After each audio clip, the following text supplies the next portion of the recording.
अस्सलाम वालेकुम, मैं हूं रोज कासिम मियों। आप देख रहे हैं फोकस न्यूज़। आइए नजर डालते हैं ताज़ा तरीन खबरों पर। खबर शामिल करते हैं लाहौर से। डीआईजी ऑपरेशन एहसन यूनुस का थाना कल्चर की तब्दीली के लिए बड़ा इकदाम। आपका थाना, आपकी पुलिस, ना इंतजार, ना सिफारिश, ना रिश्वत। शहरियों की आगाही और रहनुमाई के लिए मुकदमात के हवाले से फ्लैक्सेस आवेदा कर दी गई। थानों में मुकदमात रपटाई के अंदराज का मुनज़्ज़म तरीक़ाकार वाज़िया कर दिया गया। दरख्वास्त पर ई टैग एफआईआर के हसूल और नकल मुकदमा का दुरानिया फिक्स कर दिया गया। शहरियों को जदीद तकाज़ों के मुताबिक सहूलियात की फराहमी को यकीनी बनाया जाएगा। ई टैग जारी होने पर जुर्म की नौयत के मुताबिक अंदराज मुकदमा के लिए चेक लिस्ट का इजरा। इंक्वायरी ऑफिसर चेक लिस्ट के अलावा मुद्दई मुकदमा से कोई सवाल नहीं पूछेगा। मालियाती दस्तावेजात पर ज़्यादा से ज़्यादा 7 दिन का टाइम फ्रेम मुकर्रर।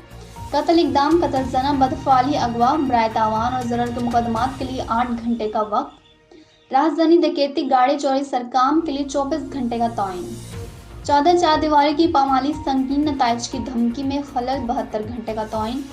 एफआईआर के अंदराज की जिम्मेदारी एसएचओ पर होगी।